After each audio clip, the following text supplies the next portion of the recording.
There's a question I always ask my interviewees, John. Anybody that's watching that wants to emulate what you've done, what advice would you give somebody? Work hard, do it first. So in other words, don't try and join as a journalist, but join as someone who's got the practical knowledge and experience of what they're talking about. Now you've got to have somebody fronting the programme. So make sure they know you know as much about racing as you can for that. But all things, just be lucky, and if you get in, you're doing well. Journalism is a huge help.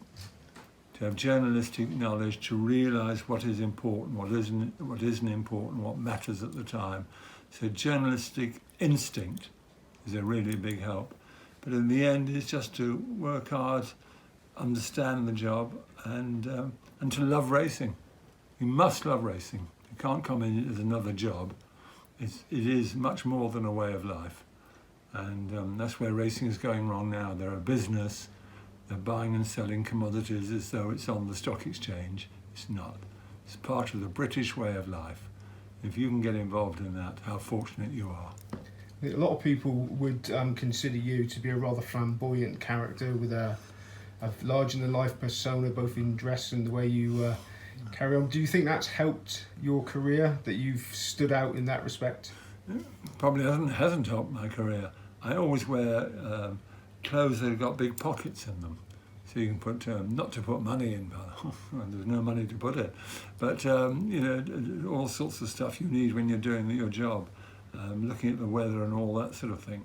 It's all for practical reasons, and it's not eccentric or anything like that. It's just that people are so boring. Whenever you see people going around in dark suits, young men on stag do's and that, they're wearing dark suits, it is pathetic. Get a life, for goodness sake, wearing ties all the time. It is, I can't understand people conforming. Why conform to everything?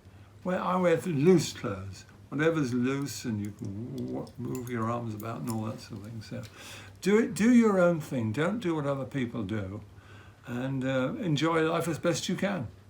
And there's a lot of people would say in their career that they've met people along the way that have become great friends or been big influences in their sort of progress. Is there anybody that you would sort of cite to fall into that bracket? Well, I certainly put Julian Wilson, as I said before, my mate at Harrow School with the school bookmakers, and he got me really involved by getting me the job when he was BBC racing correspondent. Got me the job as a sub-editor on Grandstand. So I'd certainly say Julian Wilson there. Lots of people I interviewed, and lots of people you met, and lots of people you upset. But it's part of working.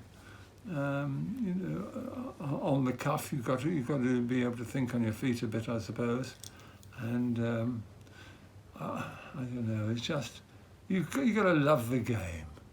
You've got to love. You've got to look forward to a day's racing. It's a great thing, whether it's a top meeting or it's just an average meeting that comes up, what the faces are doing, the plots and the schemes and all that sort of thing. There's something going on, far less now than used to be. I fully accept that.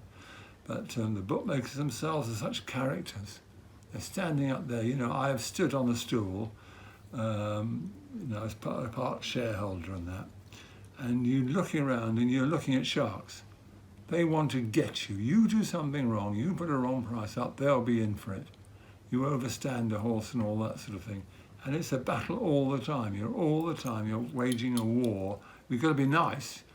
You can't be like old Barry Bismarck Dennis can be a bit abrasive, especially with his female punters and that. There are limits to what you can do. But all the time, they are the enemy. They regard you as the enemy. Got no mercy for you. So if they could sort of get a bet and say we lost our ticket, we had this bet, because they never had it and they're trying to default. You get that all the time. So it is a different world now. In the old days, quite recently, bookmakers gave you a ticket on the course, didn't name the horse or the bet. It was just a cardboard kind of ticket, and that was it. And imagine that now, doing anything now on that. And when it came in, people started printing them off and the name of the horse and the size of the bet and what you would win and all that thing. Bookmakers really objected to this.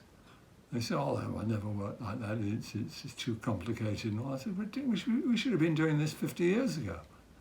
So things have changed, mainly for the better. But always remember, the enemy. When you're a bookmaker, the enemy is in front of you. Maybe very nice, maybe very sweet and all that thing, but they are out to get you. So you better be on the defensive and beware of punters. And finally, John, is there anything at all that you would have gone back and changed if you could? I suppose there must have been. Obviously not marrying my wife, the Bobé. That would have been a great big change in my life. Now, I'm not saying I'd be better off or worse off if I hadn't done that a few years ago, but nevertheless, no, well, she's not too bad, the Bobé. No, it's never a regret. It's like punters. You back a loser, you look back, well, how did I back that? I left it last time, and I knew it, but it's no good regretting it. You're going to move on. However bad the loss is or whatever else it is, we all do things wrong. You've got to be able to change your views. That really is important in life, not to stick to the same views you always have. Adapt to them, learn, or never think you know it all because you don't. And now, of course, in the age of machines and everything, everything's changed. But then, as George Wigg says, if you don't change, you end up like a dinosaur, stuffed. I'm in the zoo.